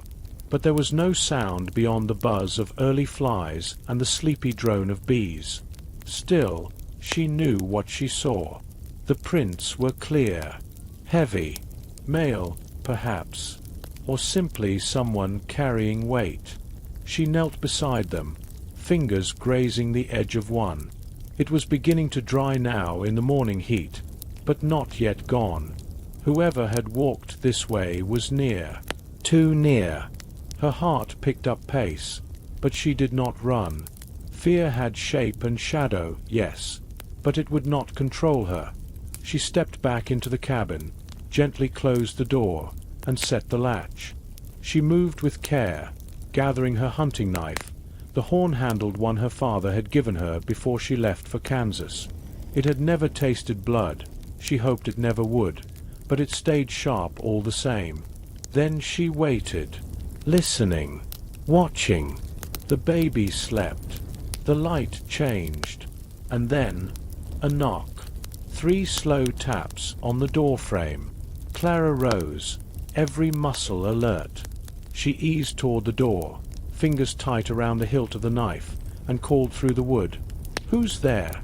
A pause. Then a voice. Soft, tired, familiar in a way she couldn't quite place. "My name's Micah," it said. "I lost my horse during the storm. I didn't mean to frighten you. I just needed water." She didn't answer at first. Micah. It was a name from another life, or at least another town. She remembered a boy who worked beside her cousin back in Missouri, mending fence posts and sharing stolen apples. But that had been 5 summers ago. Could it be him? Her grip relaxed, just slightly. "Still," she asked, "where did you come from?" He spoke gently through the door, never touching it again. "A day west of here," he said. "The rain caught me out near the river crossing. Horse spooked, tore the reins. I walked half the night. I saw your candle in the window." Her candle, the stub she'd lit for calm, for safety, for sleep. Had it become a beacon? Had it saved someone else, too? Clara opened the door a sliver, just enough to see a young man, muddy, soaked through, his face shadowed with exhaustion but free of menace. His hands were raised, empty. "I won't stay," he said. "Just a drink, and I'll be on my way." Clara studied him. There was caution in her bones, yes, but also memory, recognition. She opened the door a little wider. "Come in," she said, "but quiet. The baby's sleeping." He stepped inside with the weight of someone who hadn't slept in days. She poured him a tin cup of water from the jug near the hearth and watched as he drank. Not greedily, not like someone who meant harm, just with the quiet desperation of a man who had walked too far with too little. "Thank you," he said, voice hoarse. She gave a short nod, studying his face. "Micah from Fair Grove?" He smiled, surprised. "That's me." The silence stretched between them. Not awkward, just long. Then he gestured toward the cradle. "Yours?" "Yes. She looks safe." "She is." Clara didn't ask where he was going, or why he was alone. Not yet. She just poured him another cup of water and watched as the morning light slanted through the cracks in the shutters, casting bars of gold across the floor.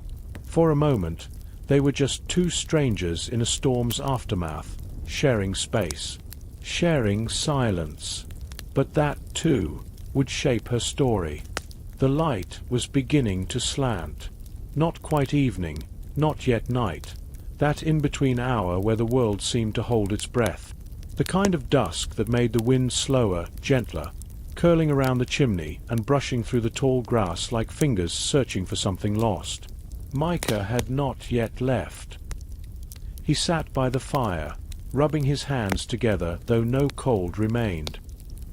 His boots, once caked in mud, now rested on a piece of spare cloth Clara had placed near the hearth to dry them. The baby still slept, her little form curled beneath linen, untouched by the day's tension. Clara stirred the pot on the stove. A thin vegetable stew stretched with salt and whatever root she had left in her basket. The scent wasn't rich, but it was warm, and that was enough. Micah spoke quietly, his voice hardly louder than the crackling of the fire. "I didn't mean to stay," he said, "but it's been a long while since I felt the safety of four walls." Clara didn't respond at first. She simply ladled two small bowls, handed one to him, then sat on the opposite bench with her own. They ate in silence, and it wasn't uncomfortable. It was strange, yes, but not threatening. She finally asked the question that had been sitting on her tongue all day. "Why were you headed east?" Micah looked into his bowl, took a breath, and answered slowly. "Looking for a place to start again." "From what?" He smiled faintly. The usual frontier ghosts. That told her everything, and nothing. Outside, the sky dimmed further. Cicadas began their chorus. Somewhere beyond the fence, a fox yipped, short and high-pitched, the sound carrying across the wide field like a flare of warning. Clara stood, moved to the door, and peered out once more. The footprints from earlier were still there, but something felt off. She stepped outside. The breeze had cooled. The scent of evening sage and wet cedar was thick in the air. As she moved toward the edge of her small garden, her boot touched something soft and unexpected, a scrap of fabric half buried in mud. A kerchief, but not hers, not Micah's. She picked it up, turned it over. On the corner was a small stitched mark, 3 initials in faded red thread. J.H.R. Her chest tightened. That name meant something. A settler from the Southern Trail. A man with a reputation not for kindness, but for disappearance. A whisper on wagon tongues. What was he doing near her land? And why had Micah's footprints led from that very spot? She returned to the cabin slowly, kerchief folded in her palm. Inside, Micah had finished eating and was standing now, wiping his bowl clean with a corner of cloth. He glanced at her hands. "You okay?" Clara held up the kerchief. "This yours?" He looked. His expression didn't change. "No. Do you know whose it is?" A pause. Then a quiet nod. "I might." Clara's voice was careful, cool. "You want to tell me why it was near my fence?" Micah sighed and lowered himself back onto the bench. The air between them grew still. "I didn't hurt anyone," he began, "but I saw something I shouldn't have. Back near the old Salt Creek Trail. JHR was running cargo not meant for daylight eyes. I said I'd keep quiet. He said I wouldn't have to, if I disappeared." Clara stayed quiet, her fingers tightening slightly. "I ran," Micah continued. "Thought I could make it east before word traveled. But the storm caught me. Your candle saved me. It wasn't a confession of guilt, but it was a story shaped in fear, desperation, and maybe truth." Clara set the kerchief down on the table between them. "I don't know you," she said softly, "but you helped no one hurt me or mine today. For now, that's enough." Micah nodded, his shoulders relaxing slightly. Outside, the moon rose. The wind shifted direction. Clara stood, cradled the baby in her arms, and whispered to her sleeping daughter, "You've got the heart of a watchwoman." She didn't sleep that night, but she didn't need to. Some nights weren't for sleep. They were for standing guard, with your ears open, your blade nearby, and your story still unfolding. The next morning arrived like a slow breath. No rooster crowed, no shout from the neighboring field, no fire snap or door creak, just the muted hush of early light filtering through muslin curtains, and the steady rhythm of baby May's quiet breathing. Clara stood by the window, arms folded. The kerchief with the initials, JHR, still sat folded on the table, untouched since last night. Outside, dew glistened on the garden rose, and a faint mist hovered over the prairie like a ghost unwilling to leave. Micah was still there. He hadn't asked to stay longer. He hadn't offered to leave either, and Clara hadn't decided whether she trusted him more than she feared what might follow him. That was the weight of frontier choices, made not in haste, but in silence, made not with certainty, but with instinct. You couldn't wait too long, or the prairie would decide for you. By midday she'd fed the baby, mended a tear in her skirt, and boiled water for Micah to wash. He thanked her with a nod and no words. The quiet between them had grown comfortable, until hoofbeats shattered it, faint at first, like a drum far off in the hills, then louder, sharper, pounding toward her land with a hunger that didn't match the peace of the morning. Clara stepped out onto the porch, squinting toward the east path. 3 riders. Not neighbors. Not male. Strangers. Clara didn't panic. Instead, she calmly tucked the baby into her basket cradle, whispered a soft prayer, and moved behind the water barrel. One hand rested on the old hunting rifle she'd left loaded just inside the doorway. She didn't reach for it, not yet, but her fingers curled instinctively around the smooth grain of its wood. Micah appeared beside her, eyes fixed on the dust cloud approaching. "That's not good," he muttered. "You know them?" she asked, voice steady. He didn't answer, but the tightening of his jaw told her everything. The men slowed as they neared the gate. Clara stepped out before they could call for her, posture tall, back straight, like she was expecting a friend, not preparing for a siege. The lead rider dismounted. He was broad-shouldered, sun-worn, with a cruel sort of calm in his eyes. "You Clara Devlin?" he asked. "I am. We're looking for a man. Came this way. Might have been caught in the storm."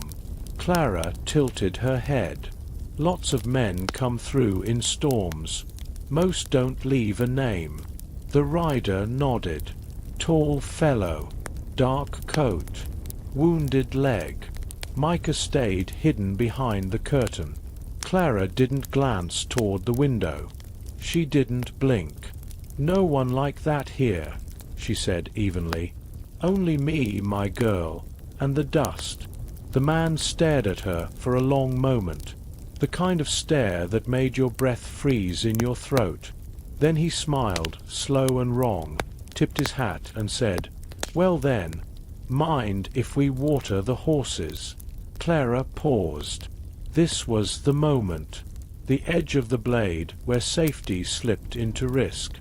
She forced her body to stay relaxed, her voice to stay calm. "I've got only one trough, and no spare water to offer." A beat. The man's eyes narrowed. Then he mounted his horse again. "Be careful out here, miss. This prairie swallows stories.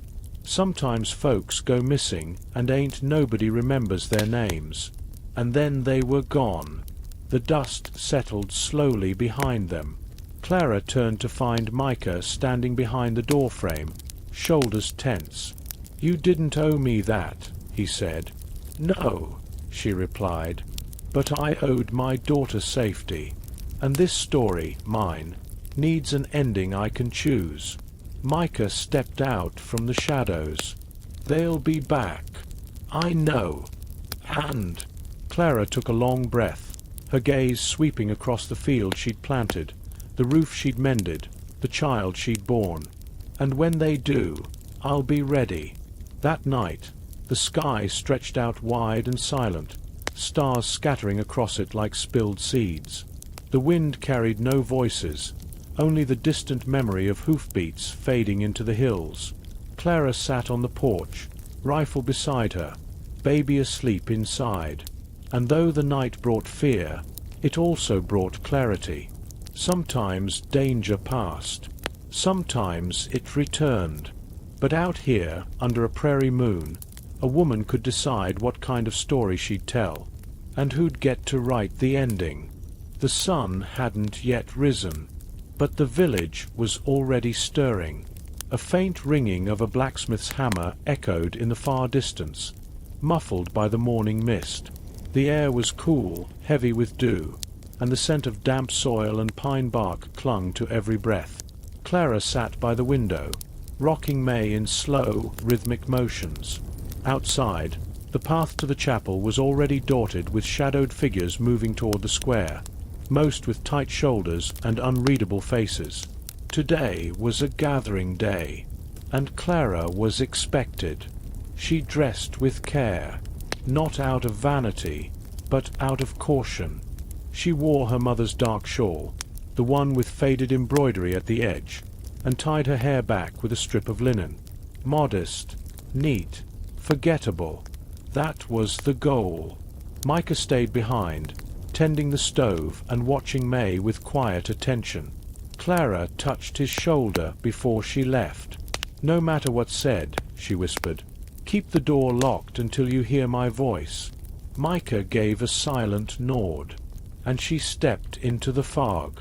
The meeting hall was a squat stone structure at the far edge of the village, a building older than most of the men who now filled its benches. The walls were lined with antlers and dried herbs, and the floor creaked like an old ship's deck. She entered with her chin lowered. The room quieted. There, seated in a line like judges carved from tree trunks, sat the elders. At their center was Deacon Rel, a pale man with a hawk's nose and watery eyes. Rel spoke softly, but with a firmness that few ever questioned. "Clara Vance," he said, without greeting, "we've had reports." The room remained still. Clara's heartbeat slowed, not from fear, but from preparation. Her breaths were shallow and smooth. "What sort of reports?" she asked. "That your husband was sheltering someone unfit. That your home has become a place of unusual gatherings. That your behavior has drawn attention." A murmur rippled through the room like wind through grass. Clara didn't blink. "I feed who's hungry. I help who's hurting. That's what we've always done out here. But there are rules, Rel replied. Ways things must be. Must be for whom? That line, softly spoken, hung in the air like smoke from a damp log. A long pause followed. Then a woman near the back rose from her seat. Clara helped my boy when the fever took hold, she said. Others turned away. Another man stood. She and her husband fixed my roof last winter. Didn't ask for a thing. Slowly, one by one, voices rose. It wasn't a rebellion, just memory and truth. Enough of it to dull the edge of suspicion. Rel's eyes narrowed, but he said no more. The storm had passed, for now. Outside, the sun was beginning to break through the mist, laying soft golden trails across the village paths. Clara walked back with steady steps, each footfall echoing a little less heavily in her chest. Her shawl caught the breeze, fluttering like a flag she hadn't meant to carry, but wouldn't let go. Micah was waiting at the door, holding May in one arm, her tiny hand curled like a seed pod. "It's done," Clara said. "For today." She nodded. For today. That evening, as shadows stretched long across the land, Clara sat on the porch and watched the tree line sway. She thought of her mother, of the ledger, of Lone Pine's hidden cellar. She thought of the eyes in that council room, some kind, some cold, some calculating, and knew that survival wasn't just about the body. It was about memory, about knowing who stood when the wind blew hardest. She would remember, and when May was old enough, she would teach her too. Not just how to cook or stitch or keep a hearth burning, but how to read a room, how to bend without breaking, how to speak with silence, and how to fight, softly, steadily, wisely, when the world pressed in. Because on the frontier, danger wasn't always a bear or a broken wagon. Sometimes it wore a neighbor's face. The fire crackled softly. Micah sat carving a piece of cedar, shaping it into something round and familiar. Clara, nearby, was folding sheets of boiled linen, the kind she used for poultices and infant cloth. The sun had just dipped beneath the horizon, and the cabin was wrapped in that velvet hush that only comes when the day is truly over. And then, 3 soft knocks. Not a visitor, not a voice, just knocks. Deliberate, gentle, then silence again. Clara exchanged a look with Micah. He moved first, easing toward the door, knife still in hand. When he opened it, there was no one, just a folded letter, lying like a fallen leaf on the step. No seal, no signature, only her name, Clara, written in a hand she hadn't seen in nearly 10 years.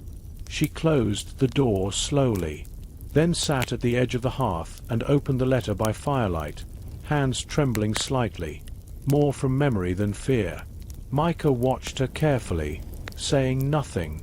The handwriting was tight, rushed, ink faded in places, but it was hers, her sister's, not dead, not vanished, alive, somewhere.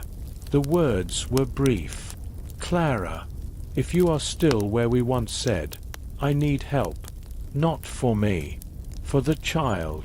She's not mine by blood, but by vow. The old priest at Dry Well Pass still remembers. Ask him for the ledger marked Winter's Ash. Don't bring others. It's not safe. No name, no farewell. But it was her. Clara could feel it in the curl of the letters, in the way her sister looped her capital C's like coiled string. She folded the note again and stared at the fire, heart thudding with an ache she hadn't let herself feel in years. Micah brought her a mug of warm broth, crouched beside her, and didn't speak for several minutes. Then softly, "What does it mean?" Clara's voice was low. "It means she's alive." Micah leaned forward. "And that you'll go?" She nodded once.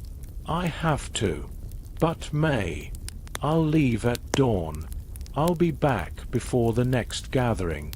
If something happens, if I don't come back, the ledger is hidden in the hollow beam under the hearth." Micah's jaw tightened. "Don't say that." "I must," she said, "because you know the kind of danger that walks without sound."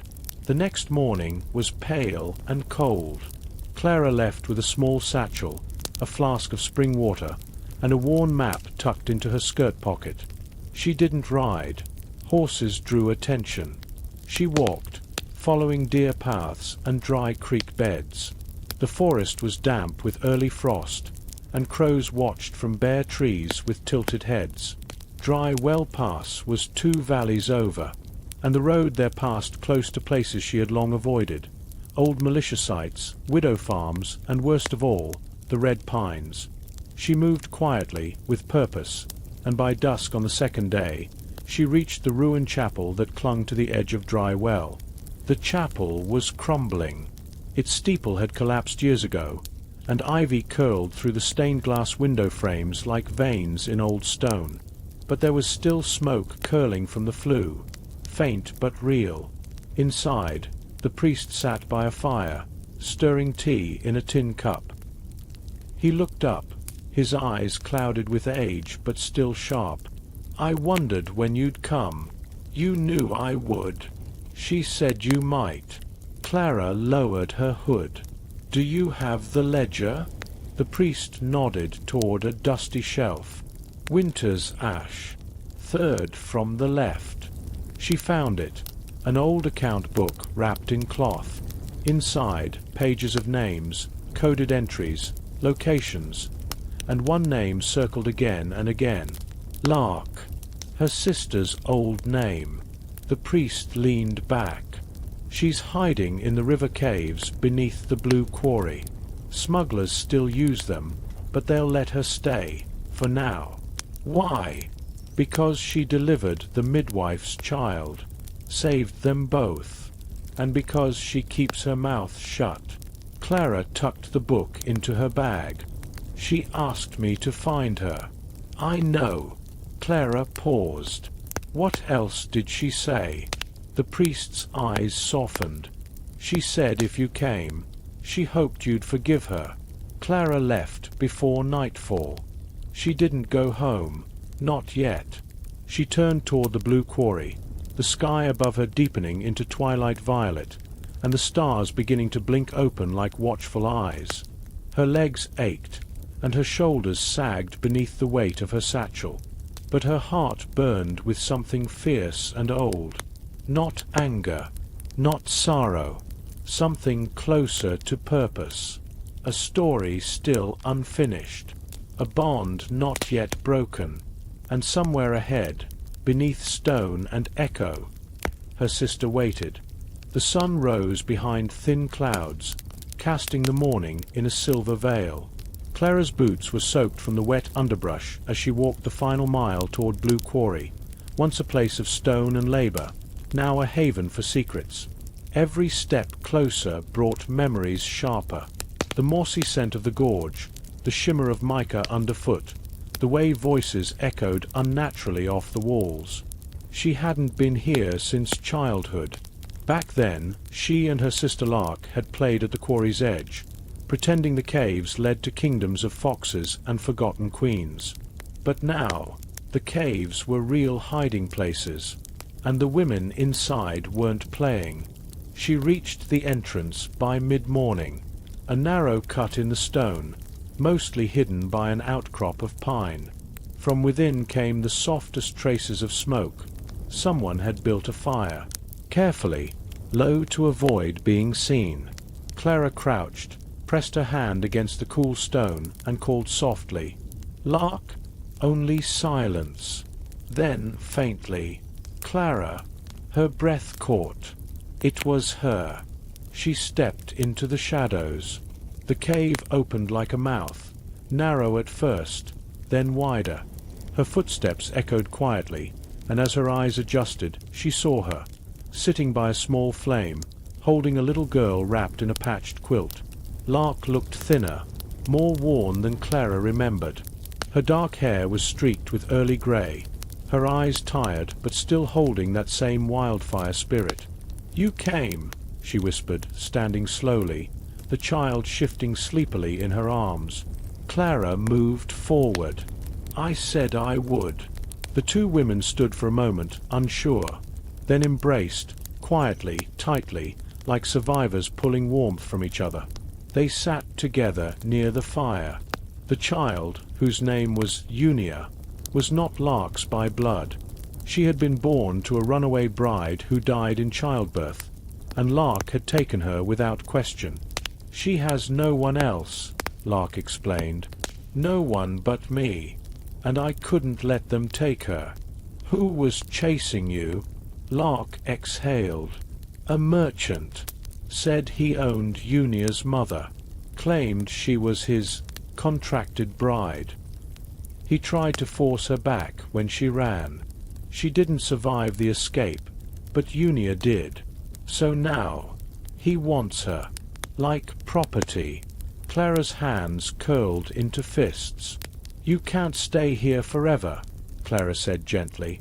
"I know," Lark replied, "but every road leads through danger, and I won't put Unia through that." Clara looked around. "Then come with me. To our valley. Micah built a place we could hide. Quiet. Safe." Lark shook her head. "They'll follow. Not if we take the old river trail. Through Pine Hollow. No one uses it anymore. Too rough for carts, too narrow for riders." Lark stared at her. "You'd risk it." "I already have." That night, they didn't sleep. They packed only what they could carry: herbs, cloth, dried apples, and 2 carved charms the child clutched like talismans. Clara carried a small lantern, shielded from wind.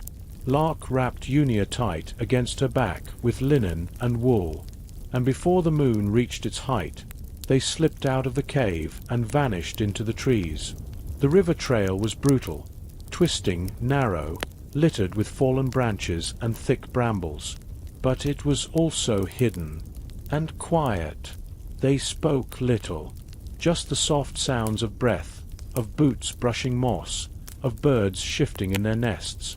By dawn, they were deep in the hollow.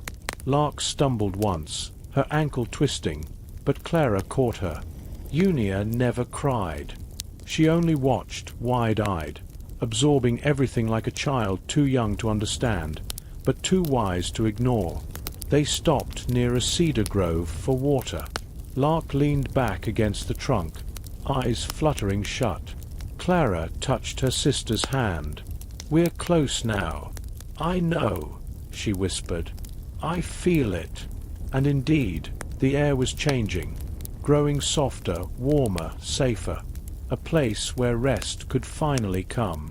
That evening, they crossed the final ridge and saw the flicker of Clara's home, a curl of chimney smoke, the soft golden hue of lantern light, and Micah standing at the edge of the clearing, axe in hand, as if he'd been waiting all day. When he saw them, he dropped it and ran. Lark froze, but Clara moved forward. "It's all right." He hugged Clara first, then stared at Lark. "You're real." "I was always real," she whispered. Unia peeked over her shoulder, and Micah smiled gently. "And you must be the fierce one." The child blinked. "I'm not fierce. I'm careful." He chuckled. "That's even better." They entered the cabin together. Warm broth was waiting. Blankets, straw beds, soft candlelight, and something else. Quiet. Not just silence, but peace. A kind that comes only after long sorrow, after miles of uncertainty and nights of listening for footsteps that never came. Micah pulled out the ledger and placed it beside the fire. "Let's write this down," he said. "What for?" Lark asked. "So she'll know," Clara replied. gesturing to Unia. Someday. Where she came from. And how we survived. Outside, the wind moved gently through the cedars. Inside, the fire cracked softly. 3 women, one elder, one young, one growing, sat beneath a roof held together not by nails, but by loyalty and love. Their story wasn't over. But for the first time in a long time, they had time. The days grew longer, though the air still held a chill. Spring was arriving like a gentle visitor, setting down soft blossoms at the edge of fields and whispering green into the trees. In the small cabin nestled deep within the pines, life had begun to slow into a kind of rhythm. The frantic days of running, hiding, surviving, they were behind them now. What remained was the quiet miracle of peace. Clara, Lark, Unia, and Micah had formed something unspoken. Not quite a family in the legal sense, but in the way that matters. In the sharing of bread, the passing of tools, the laughter at supper, and the silent comfort of knowing someone would always be there by dawn. One morning, Clara brought out something from a wooden trunk. It was a quilt. Not finished, just the top layer, pieces pinned and patches still needing to be sewn. But each square meant something. "That one's from Ma's apron," Clara explained to Unia, who sat curled in her lap, thumb in her mouth. "This was from your mother's scarf," Lark added softly, placing a hand over the faded red linen. "She wore it when she fled." Micah pointed to a brown strip stitched near the edge. "That's from the tent canvas. The one we used the first night we met Clara. When it stormed." They all smiled. Unia's eyes grew round. "Can I put something on?" Clara nodded. "Of course." The child ran to the basket and returned with a small square of blue cotton, frayed but clean. Lark tilted her head. "Where's that from?" Unia grinned. "The first dress I got to choose." Micah looked at Clara. "I guess this is her story too now." They spent that day sewing. Not all at once. Lark would pause to stir the soup. Clara would rest her aching hands. Unia would wander outside, chasing shadows and butterflies, always returning. But the stitching continued, one piece at a time. Each square added like a page in a book, a fragment of memory, sewn not just with thread, but with care and patience, and the knowledge that survival wasn't just about reaching the end, it was about remembering the path. That night, they laid the quilt across all their laps and sat near the hearth. No one spoke for a while. The wind outside had stilled.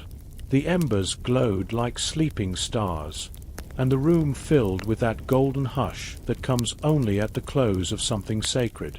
Lark broke the silence. "We should write it all down. So even if we're gone, the story remains." Clara nodded. "Yes." Micah fetched the leather-bound ledger again, the same one he had brought back from town many months ago, and slowly, carefully, he began to write. "This is the story of women who survived the frontier, of births that were too early, and losses that were too many, of fires kept alive through snowstorms, of names whispered only in the dark, of blood and bread and broken silence, of what it took to stay." He looked up. Lark was crying, but smiling too. Clara leaned over and kissed Unia's head. The child whispered, "Tell it all, so no one forgets." Outside, a full moon rose. It cast light across the clearing, the roof, the quilt still warm from their knees, and as the fire burned low, and their breathing slowed, and the pages turned with gentle fingers, something ancient passed between them. Not grief, not even joy, but continuity. Somewhere in the vast wilderness of a young America, a cabin held 4 souls who had seen the worst of what the world could offer, and chosen, somehow, to keep building anyway. Their story was not one of perfection, nor ease, but it was whole, it was theirs, and now, it was safe. At last.